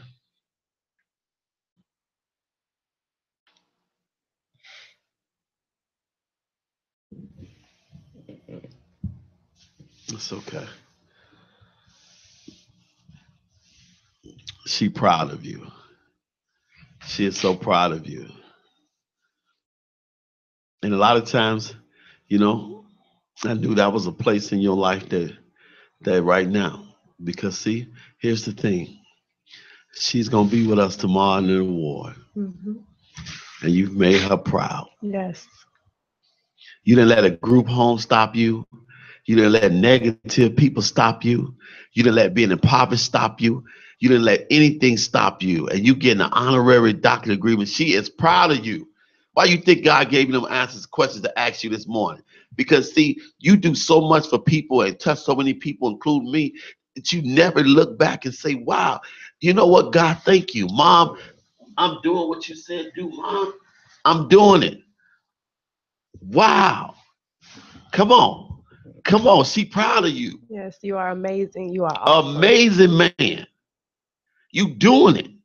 And see, if everybody's watching out there, let me go into minister mode right now, because now it's time to go to minister mode. If everybody out there watching, people, when you do stuff, there are people in our family members that might not be with us now and be in heaven with God, but still family and watching us. And what we do matters. You got this man that touched so many people. He's so selfless. He's so, okay, you know what? No, I don't want that. I want that. Man, but sometimes you got to realize your mom is looking. With you tomorrow getting that award, everybody's going to be giving you accolades, and your mom is going to be like, son, you did it. And you wasn't given the greatest hand. but you played it and you won. And she proud of you. She proud of you. See, you dodged it. A lot of times you dodge it. You say, okay, I don't want to deal with it. I'm not going to talk. I change it. But God said, you know what? No, this morning you're going to do, because you know why? She's with you. And you took everything that she may have faced and everything you faced in life and you beat it. You have beat everybody that ever tried to beat you. And you're not just Coach Tony to people, but you Coach Tony to me, Coach Tony to April, but you Coach Tony to Coach Tony. And I'm proud of you. I'm honored. But it was time for it to come out. And I see you avoid the question. You avoid the question all show. But God said, okay, let me give you this avenue to say. Because you know why? You get an honorary document agreement for your life work tomorrow. And your life began with an amazing woman. That was your mother. Yes. Pay her homage today. Pay her homage now. The group home didn't stop you. For everybody out there that's been in a group home or been in a bad situation, look at this man right here. It didn't stop him. He's touched people around the country. He's still touching people. He's getting an honorary doctor agreement because he did not give up. Your mom is proud of you. It took you a long time to do that. That's why it took you so long to write the book. That's why it took you so long. That's why you talk about it. But now it's open. And tomorrow, it ain't about no ambassadors. It ain't about who we gonna meet. It ain't about who gonna be there. You know who gonna be there that means the world to you is your mom when you get that award. And I hope, it's just my suggestion, your speech from that award, you thank the person that started you out. Oh, no doubt. Absolutely. I'm not who I am without her. Good. I don't care what I did. She had to give birth to me. Now, let me lighten the show up a little bit. Yeah, because I did a little bit. Tomorrow, get ready to get your mind picked tomorrow when we driving, because we rolling tomorrow. So I'm also reporting on it. Global All Women Conference. The only guys that's going to be in there is me, him, and the ambassador. They're going to address like 9 o'clock in the morning, so that's why we got to get on the road like 4 something. Because I got to get there at 8:30, address world issues. First time ever. Women coming from all over the country and overseas. Wow. So I'm reporting and I'm writing it for the Chikari International magazine online. I'm going to report it. It's going to do that, and then we're going to hang out, and then we're going to come back later tonight, and then the Global Award Gala dinner. Wow. Yeah, so yeah, it's going to be all me. Me and this gentleman here are going to be together at least 15 hours tomorrow. Yeah. And they're going to be serving neck bones and collard greens and white potatoes and chitlins and all that. Nice. So this women's conference, is it televised or is it? No, but I'm going to tell you what I'm going to do for you. Any literature they got, I'm going to get it to you. I got a book for you, a business book as well. Give her that business book I gave her. I gave you in Dr. Sabrina Davis. I'll get it to her because God gifted me a few and said, give it to the people you think it'll make a difference. Thank you so much. I like your vibes. I thank you. And we're gonna do something together. We're gonna definitely do something together. And again, it's gonna be on. If I get asked to come back to Whitney Beach and talk to some ladies, we're gonna jump on a flight together. I'll make sure you get paid. You're gonna join me. And actually, what you talked about is what we talked about. And I tell women sometimes you sabotage your own relationship. Mm-hmm. You really do. And the guys today, I don't know where they're learning their chivalry or non-chivalry or their man skills, but you can't learn them from a rap song and you can't learn them off some TV show. So, you can't learn them from somebody who is not an adult and don't have an adult mentality. Never take advice from, would you take advice from some person who's constantly going through bankruptcy, but he's going to tell you how to invest your money? No. We got to stop. These young kids got to stop taking advice from people who's not good at it. Now that person who took $500 and turned it to $35,000, that's who you take advice from.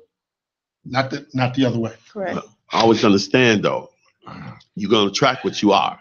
Right. See, we can't be little people if we just like them. Mm-hmm. Right. You got some people say that's just the way I am. They're going to have to deal with that. That's an excuse. They wear like a badge of honor. I've never understood that. They say, well, that's how he is or that's how she is. No. That don't make it right. No, it does not. And see, we will attract that good man, and we'll attract that good woman. We'll attract what we want. We're ready to receive it. There are some things that God just can't give us, and we're ready to receive it. But we're not changing us. See, we're trying to change everybody, but the person we got power over to change, is us. Jesus told Lazarus to come forth. Lazarus didn't worry about what he's wrapped in, where he was at. He just know he heard the voice of God. I got to walk. And so many people, they stop looking at their circumstances instead of keep walking. See, when he got close enough to God, Jesus said, turn him loose. But see, some people stop in the tomb. And then they make excuses for being in the tomb. So one thing is to go in there and lay with Lazarus in the dead situation, but the other thing is wait till them come out. See, when you can set people free in your life when you let them come out of the tomb then. Ooh, that's good. That is good. It is. See, that's good.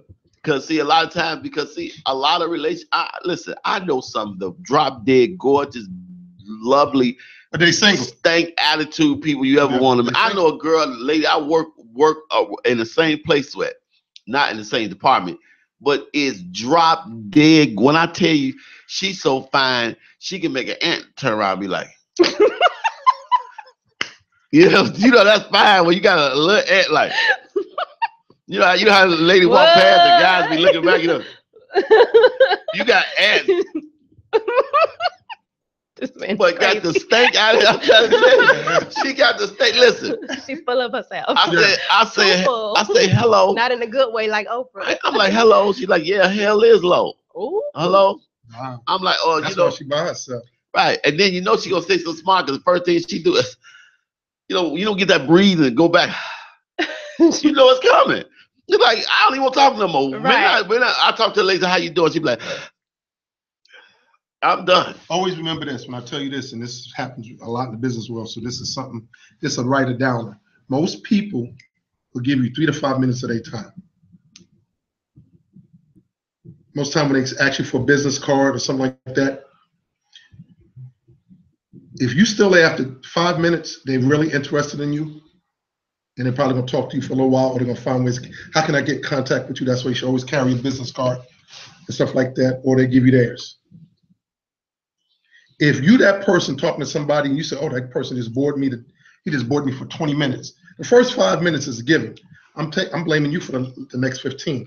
Why would you let somebody, I've done it myself. I said, oh, you know what? I got to make a phone call. No, I don't have to make no phone call. You find a nice way to buy yourself out.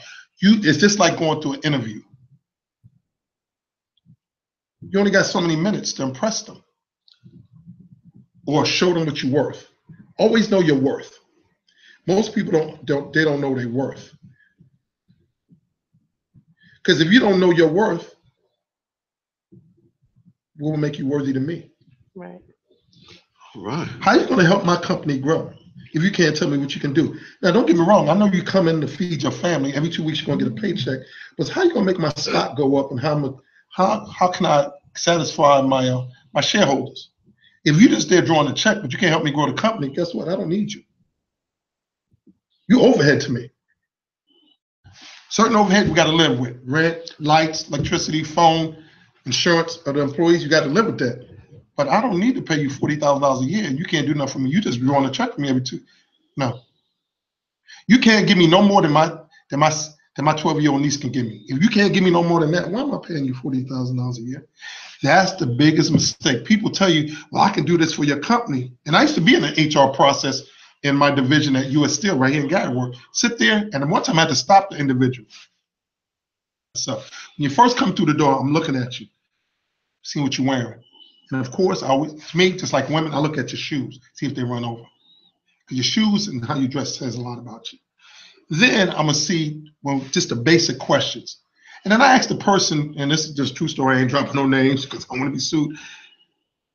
I said, when you filled out this job application, do you know what the job curtails? Did you even read the requirements for this job? Do you have a license? Do you have a valid? Oh no, my mama. You're not even. So let's just stop this hiring interview, because I had to stop it because I already knew when he walked out the room. All of us we got a 10 question sheet. All of us. It's normally 4 managers in the room, and I was one of the managers, especially if he's coming in my division. He may not work for me per se, but I covered the 10 mil. All right. We already know this guy just wasted his time. He wasted our time. Oh, okay, we got to wait another half an hour. We get another one. A lot of people, they don't even qualify for the jobs that they apply for. And not only that, when I used to interview, and I used to get jobs over people with college degrees, if I got a meeting with the HR department for this job, and you always want to get that second interview, and that second interview will get you the third interview. If you ever make a third interview, you're hired. It's, when can you start?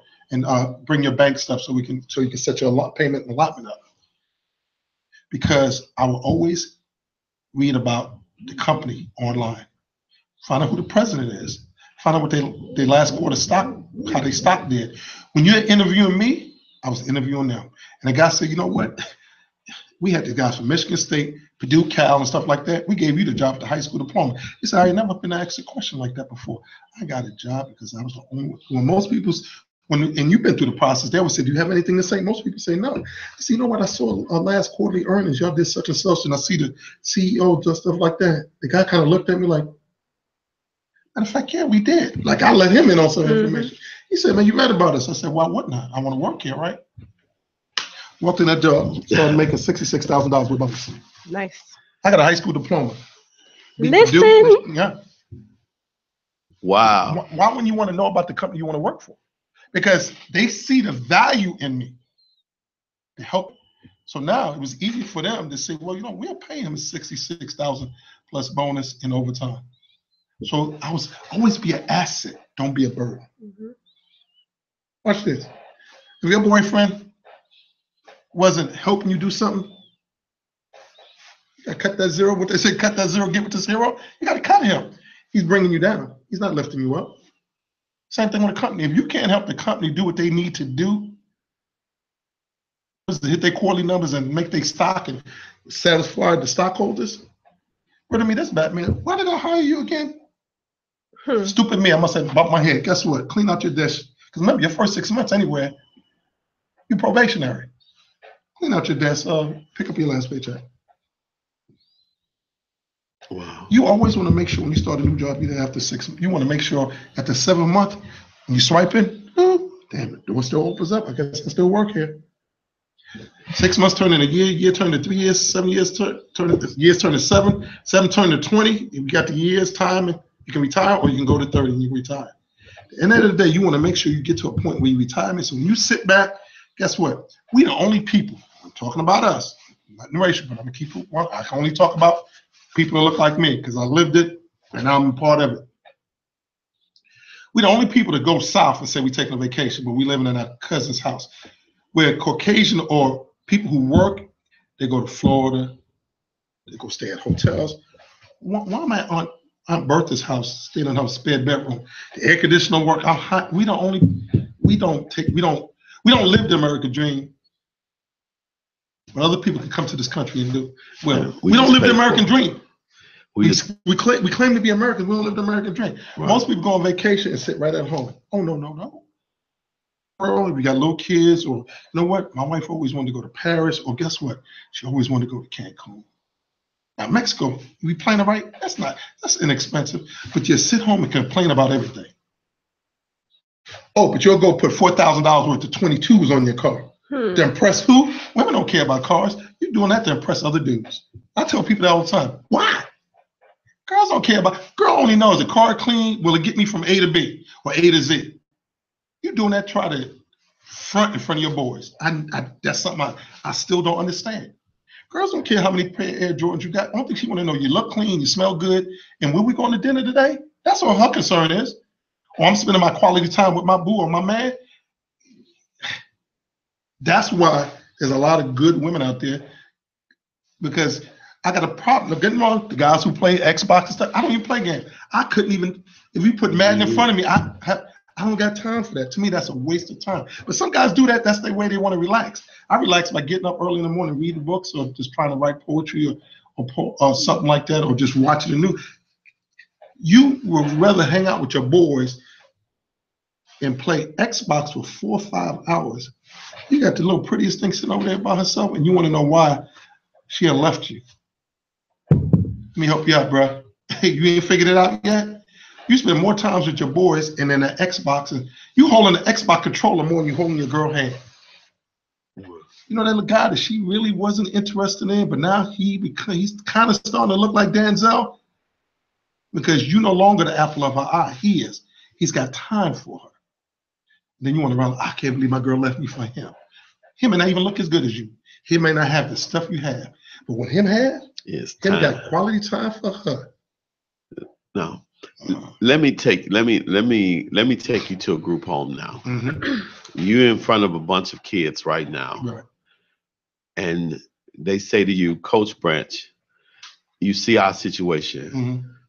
What is our likelihood we're going to make it? And I can give you what statistics say.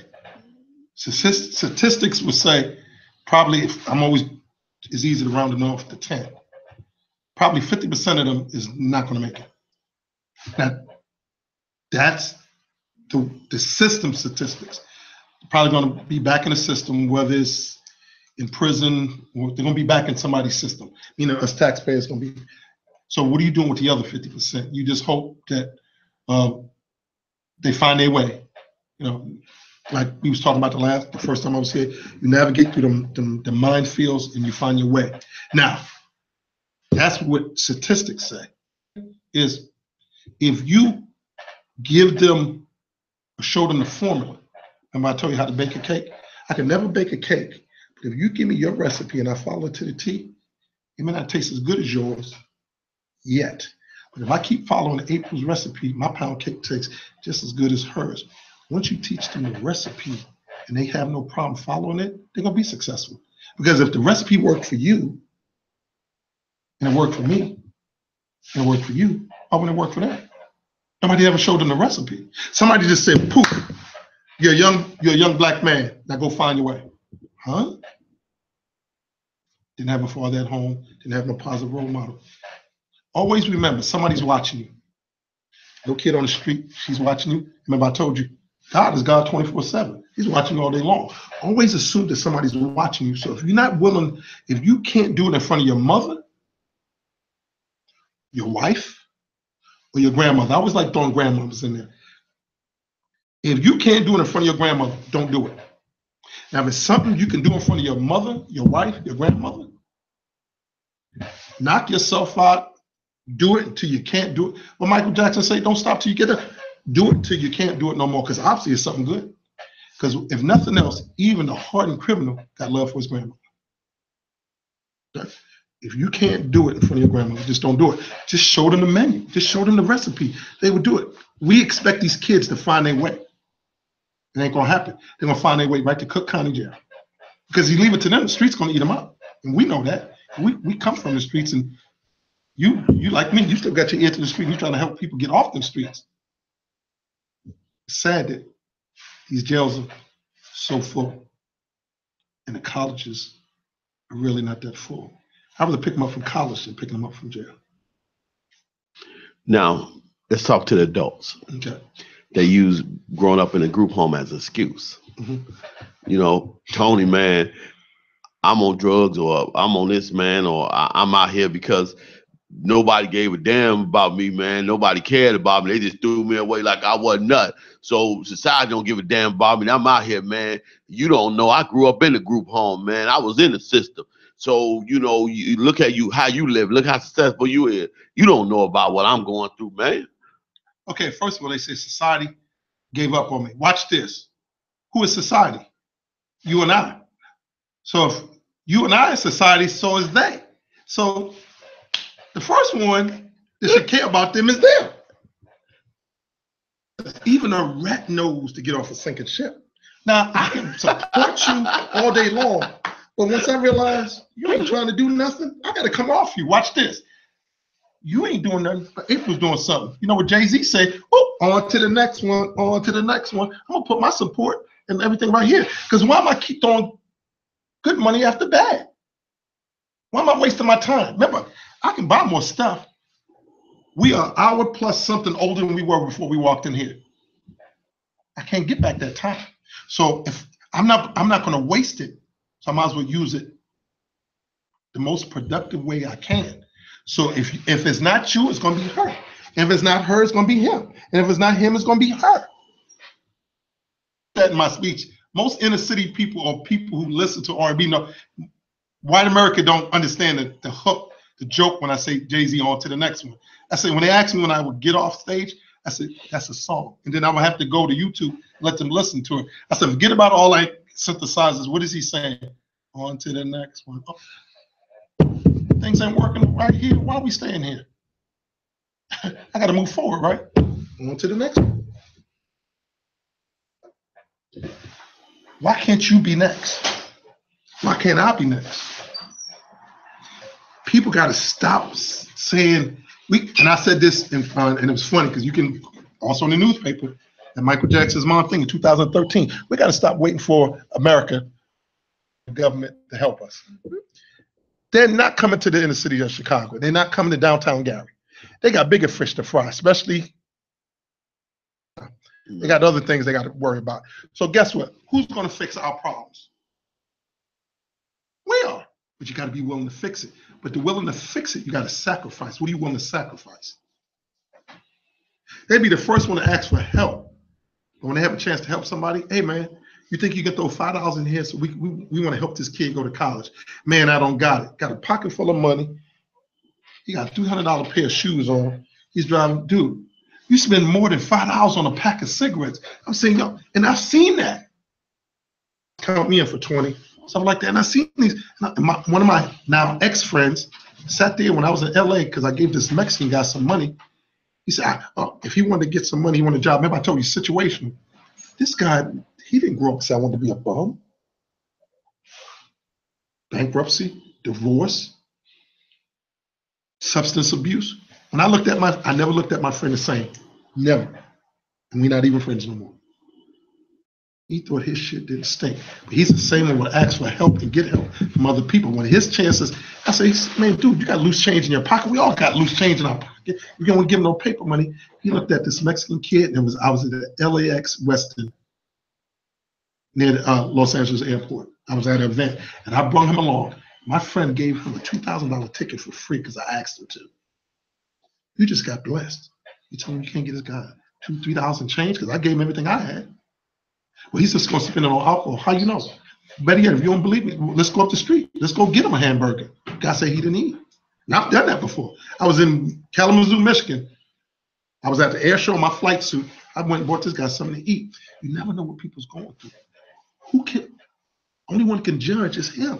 I can't judge. I got skeletons in my closet. When I doing some stupid stuff when I was about 15, that I just got to, I know on Judgment Day, I got to answer for it. So you telling me you can't help your fellow man, but people can help you, and I blessed you, and my buddy blessed you with $2,000 ticket. They come to his event.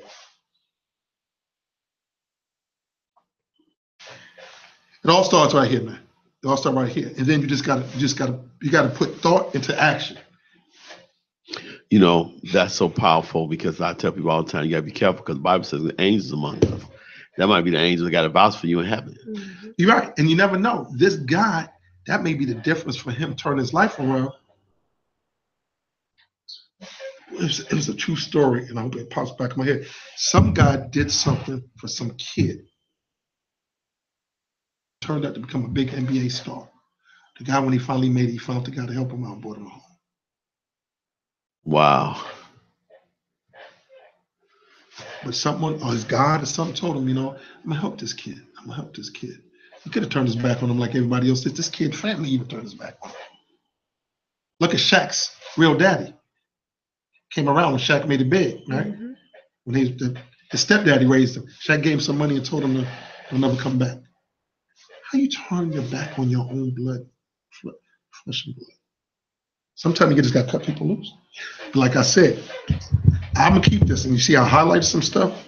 Every time somebody says something about people who come from nothing or try to put the stigma, he was in a group home, he was adopted, his parents didn't want him. Steve Jobs, he was on that same list with Bill Gates, richest man in the world. Or was, he's not no more because he just got passed over the other day. See, now why do I know that? Because I like hearing stuff like that and stuff like that. Telling me where I can go get some weed at, which I don't smoke. Tell me where I can go get some alcohol at, or where the big booty girls at. You just show me your stupidity. Dude, I'm 50-something years old. I did all that stupid stuff that I was going to do when I was in my early 20s. I'm on to something new. You got certain people that's in their 40s, 50s, and 60s are worse than most 17, 18-year-olds today. And they got children. And that's the sad part. 50-year-old boys. Then I said, There you go. 50-year-old boys. Sad. That's terrible. Yeah, it's sad. Well, Dr. Branch, man, it made me cry today, man. I ain't gonna never forgive you for that. But you know what? That's I open people up, and that's the gift that God has given me to do that, because I don't know what I'm gonna ask anybody. You know, there's no paper in front of me. I'm afraid of my turn. It's always what the Holy Spirit gives me, because you know, a lot of times, you know, I'm here as a radio host, but I'm also here as a minister. Right. And there are things that God will give me to ask somebody that will just be. Earl will tell you, there was a lady here that was one of your poets. What's her name? Lady, I forgot her name. Goddess Warrior. Okay. Yeah. Okay. I didn't know her parents. What she talked about her parent. Well, her dad killed her mom, and she broke down and told her, share that with the world. It was like, whoa, I didn't even know. I had to go into minister mode. She is powerful. Powerful. She is powerful. And when she shared that story, or some of the people I've had on, you know, from Hood Raised to Black Butterfly to hear the things that people that went through, or Dr. Serena Davis. I didn't know she wanted to commit suicide. There were people that know that she didn't know it, right? Didn't know she wanted to commit suicide, that you would never know until you really sit down with people and they tell their testimony. And I am not going to have anything pre-written with God. What is it you want me to ask this person? Because a lot of times what I ask somebody releases them. Because see, a lot of times you got to talk about it, releases them, and next thing you know, they're free. Not only did I talked to Dr. Davis, who was all on here for almost an hour and a half later. Wasn't out here? I was out here almost 2 hours. Because you know why? We need people to minister to us. Sometimes we pour out so much, but sometimes we need somebody to minister to us. Because if we always pouring and never receiving, then eventually we're going to be empty. Yeah, you can never let your glass get empty. Yeah, and I can't give you nothing. Somebody got to fill my glass. Yeah, and so that's what happened. And see, that was a point that you've dodged for a long time. And Spirit said, I'm going to hit you with it right now. Yeah, it's going to be hard for me tomorrow night. You know, I'm probably going to have a couple hundred people just looking at me. And it's kind of like, I already know I don't have to give a speech. Thank God for that. But I'm getting you prepared for it. And I'll be right there. I mean, I'm going to thank a few people. Of course, God, my mother, because, you know, without her, I'm not here. Yes. So, people of God, I thank you for being here, April. Anybody want to say any last words before we go? No, it's great being here. You know, I released some stuff today. Some stuff. Actually, I didn't even put in my Bible book. I won't, you know, I got to rewrite some stuff in it now, but it was good. I always like coming here because it's real. It's stuff that people need to hear. Is relevant. Always be relevant. It's always relevant. It's always relevant. April. I'm going to read everything I wrote. The way that you talk about unity of family and pouring into people, telling them they can be everything they want to be. You are a blessing. Thank and you. Being a blessing. The way you speak about family, your children, your life, your resilience, your view on women, and what you instill in others, the way you pour yourself into people openly, which is always an end goal for me. I perceive you as an awesome blessing, an amazing godly man. You are royalty, king. I am so blessed to be able to share this platform with you and have the opportunity to meet you. I'm absolutely beyond thankful for having crossed paths with you and a lot of the people that God has put in my life divinely in these last couple years. It's been amazing. You are sure a rarity. I appreciate it. You know, I used to shy away from stuff like that. Now I've learned to, and it's good because that just lets me know I'm doing something right. That, like I said, and that's another word I want you to write down. Relevant. Always be relevant. Even if it's like, man, I wish Coach Tony go away, or man, I wish he'd come back. Make sure people understand you here to make a difference. Now, certain people ain't gonna want to hear what I got to say. That's all right. But the people that needed it heard it. You know what I'm saying? So it's all good. As long as you don't know, you ain't good looking as me, though. Man, I told Denzel, man. I told him about you, man. All right, people of God. Thank you all for tuning in for another week. If it was easy, it would be no Coach Tony Branch, Dr. Tony Branch. If it was easy, there'd be no April, the agent, If it was easy, it'd be no Earl Winfrey, IntellectualRadio.com. If it was easy, it'd be no Wanda Balter, Executive Extraordinaire of IntellectualRadio.com. If it was easy, it'd be no Minister Writing and Solutions Radio Show. But more importantly, if it was easy, there'd be no you. See you at work. Peace. People get ready. There's a train a come. You don't need no baggage. You just get on.